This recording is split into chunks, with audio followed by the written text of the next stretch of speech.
আসসালামু আলাইকুম প্রিয় দর্শক, আজকে আমি রান্না করব মাসকলাই ডাউল। সেটা আপনাদের দেখাচ্ছি। আমি পানিটা আগেই বলক উঠিয়ে নিয়েছি। এখানে আমি দিয়ে দিব 2 টুকরো দারচিনি, দিয়ে দিব 3টা এলাচ, 2টো ছোট্ট, 2টি তেজপাতা,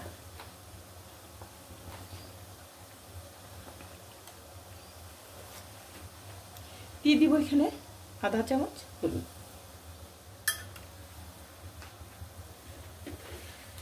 দিয়ে দিব বেশ কিছু কাঁচামরিচ,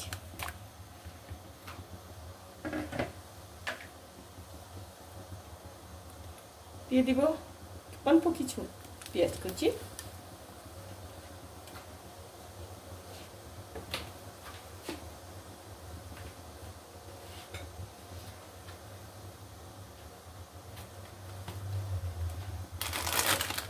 এখানে যখন বলকটা চলে আসছে এখন আর আমি লেট করব না, কারণ ডাউলটা দিয়ে দিব।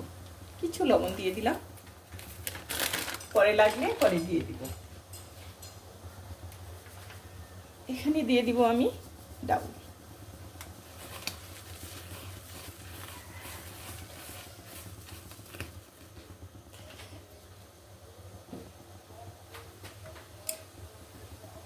পানির অনুপাতে পানি যতটুকু তার চেয়ে মানে ডাউলটা দিতে হবে এই পরিমাণে, ঘনত্বটাও যেন না আসে, আবার একদম যেন পানসেও না হয়ে যায়, মানে যে একদম পাতলা না হয়ে যায়, সেজন্য লক্ষ্য রাখতে হবে। ডাউলের পরিমাণটা পানি বুঝেই দিতে হবে, এটা মাপের কোনো দরকার নেই। আমরা তো পানি মেপে দেই না, ডাউলে পরিমাণ মতো যাতে আমাদের লাগবে যেটা সেটাই আমরা দিই।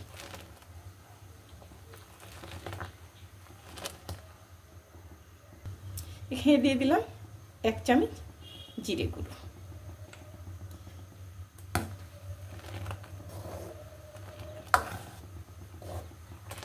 এখন তো বাটাবাটির দরকার নেই, এখন সব মশলাই গুঁড়ো পাওয়া যায়, সেগুলো দিয়েই রান্না করা হয়, কারণ এত তাড়াতাড়ি করতে হয়, সব সময় তাড়াতাড়ি, সব সময়ই এর ফাঁকে আরও বাকি অন্য কাজ করতে হয়, সেগুলো দেখতে হয়, ঘর গোছানো, ঘর মোছা, তারপর রান্না, কাপড় কাচা, এগুলো সব কিছুই। কাপড় কাচা তো মেশিনেই করা হয়, তবু তো পানি দিতে হয়, হাত দিতেই হয়, সেটা আরও সেটা শুকা দিতে হয় ঝাঁকি দিয়ে, এমনি সুন্দর করে প্লেন করে, সেটা যেন আয়রনের মতো লাগে। আপনারা যাদের ওয়াশিং মেশিন আছে অনেকে হয়তো জানেন না, অনেকে হয়তো জানেন, কাপড়টা যখন আপনার আর কি শুকনো হয়ে যাবে 80%, তখন আমি উঠিয়ে ওই ওয়াশিং মেশিনের উপরেই আপনি একটু ভাঁজ করে একটু হাত দিয়ে একটু টেনে দিবেন, হাত দিয়ে একটু মিলিয়ে দিবেন, যে 4 কোণা যেন মিল থাকে, তারপরে আপনি শুকো দিবেন, দেখবেন যে একদম যে আয়রন করা হয়েছে এরকম লাগবে।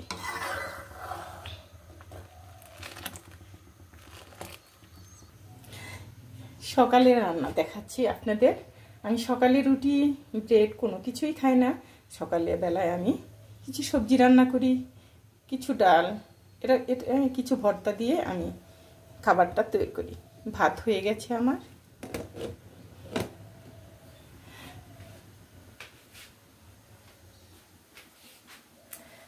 ডালটাও হয়ে আসছে। এখন আমি রান্না করব মুরগির মাংস, তারপর রান্না করব একটু সবজি, সেটা আপনাদের দেখাবো যে কীভাবে আমি সব কিছু করি। সকালবেলায় রান্নাটা একটু ঝামেলা হয়, কারণ কিসের জন্য সবাই স্কুল কলেজে যায়, তাদের জন্য ভাতটা হলে বেটার হয়। রুটি কেউ খেতে চায় না, বলে শুকনো শুকনো লাগে, শুধু পানি পিপাসা আসে, সেই জন্য আমরা সকালবেলায়, কারণ আমার আব্বা চাকরি করতো যখন, তখন আমরা স্কুল কলেজে যেতাম, তখন আমরা ভাত খেয়ে যেতাম। আসলে কি এটা যার যার অভ্যাস, ভাত খেয়ে যেতাম আমরা, আবার বিকেলবেলায় এসে আমরা আবার গরম ভাত আবার খেতাম, কারণ আমাদের মা কাকিরা আমাদের জন্য বলতো যে এখন ওদের স্কুলের সময়, স্কুল থেকে আসার সময় হয়ে গেছে, এখন আবার ভাত বসিয়ে দিই, তখন আমাদের গরম ভাত দিত, এটাই আমাদের খাবার ছিল।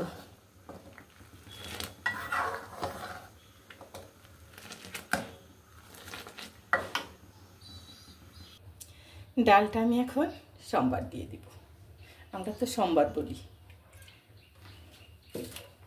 দিয়ে দিব কিছু রসুন, এটা থেতলে দিয়েছি, ফ্লেভারটা ভালো আসবে। এখন আমি দিয়ে দিব কিছু পেঁয়াজ কুচি।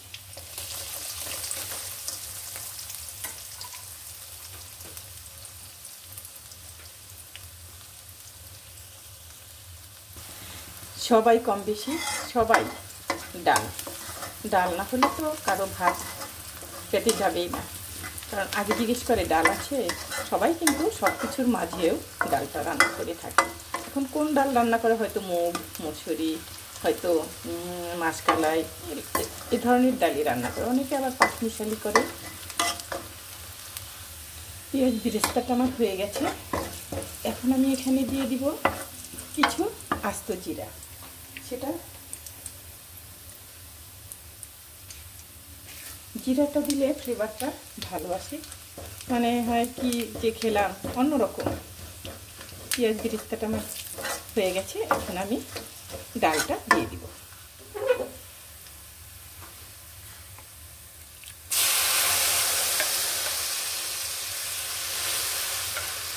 কালারটা সুন্দর আসছে না? অনেক সুন্দর। আমি ঢেলেই দিচ্ছি।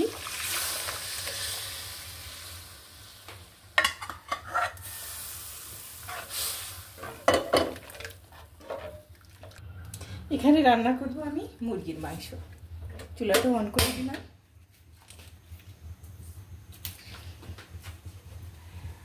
তেল ঢেলে দিচ্ছি।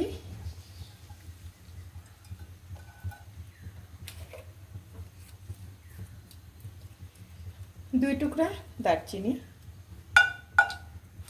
3টা ছোট্ট তেজপাতা, 3টা এলাচ। তারপরে দিয়ে দেবো এখানে আমি কিছু পেঁয়াজ কুচি। প্রত্যেক দিনই রান্না করা হয় মুরগির মাংস। এই জন্যই করা হয়, আমার ছোট্ট একটা ভাইয়া আছে, তার জন্য। সে মুরগির মাংস ছাড়া খাবে না, কখনোই খাবে না, তার মুরগির মাংস লাগবে। সেই জন্য প্রত্যেক দিনই রান্না করতে হয়। সেটা প্রত্যেক দিনই দেখানো হয় না, যে প্রত্যেক দিনই মুরগির মাংস দেখায় এটা কেমন লাগে দেখতে, সেটাই। আজকে সকালে রান্না যেটা যেটা করবো সবগুলো আপনাদের দেখাবো।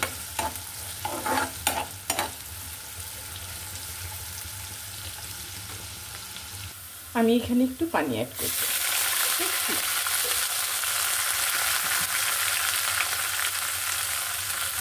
1 চামচ হলুদ, 1 চামচ মরিচ, 1 চামচ ধনিয়ার গুঁড়া, জিরে গুঁড়ো 1 চামচ।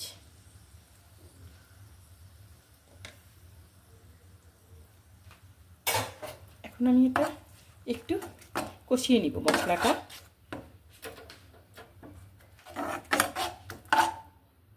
এখানে দিয়ে দিব 1 চামচের বেশি রসুন বাটা। এখানেও আদা বাটা 1 চামচের বেশি হবে। মুরগির মাংস তো একটু বেশি দিতে হয়।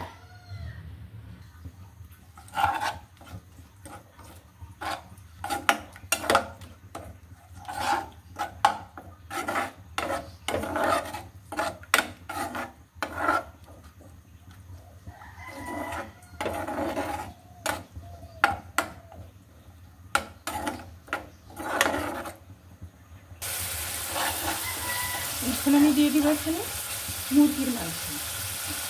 অল্প তো, অল্প একদম।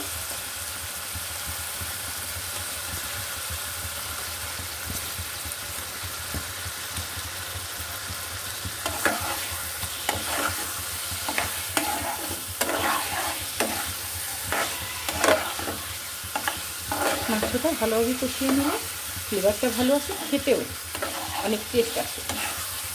এই যে আমি যে রান্না করি সেটা আমার যে ভাইয়াটা, সেটা ও তো সব খেয়ে ফেলবে, বলবো অনেক টেস্ট হয়েছে, অনেক মজা হয়েছে, এটা বলে।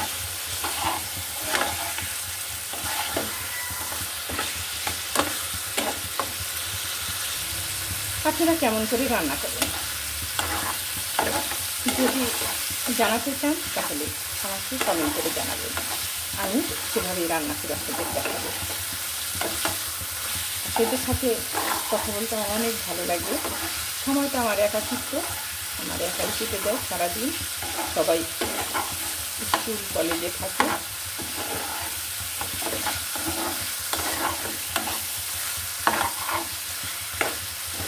ভালোভাবে কষিয়ে নিতে হবে মাংসটা। অনেকে কিন্তু মুরগি পছন্দ করে না, অনেকে শুধু গরুর মাংস। আমি দুটোই করি, মুরগির মাংস করি, গরুর মাংস। খাসি তো কথাই নেই, খাসি হলে তো সবাই পছন্দ। খাসি রেজালা করতে বলে অনেক কিছু, সেটা কিন্তু দেখাইনি, করেছি কিন্তু দেখাবো।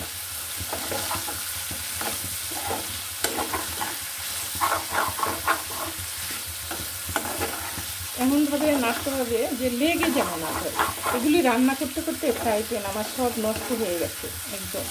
মানে সবসময় রান্না করতে করতে তারপরে ভিডিও রান্না করতে হয়, অনেক কিছুই করতে হয়, সেগুলোর জন্য আবার কিনতে হবে। তার জন্য সবসময় নাড়তে হয়, না যেন ধরে, ধরলে তো ভালো লাগবে না। পুরা পুরা গন্ধ দিলে সেটা মাংস খেতে পারবে না।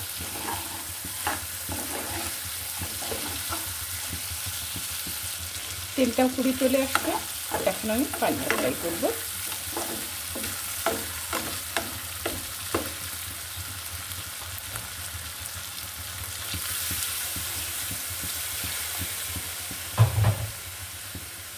ভালোভাবে কষিয়ে নিয়েছি তো, অত ঝোল রাখা যাবে না, মাখা মাখা রাখতে হবে, সেটা সে খুবই পছন্দ করে। এখন আমি ঢেকে দেব।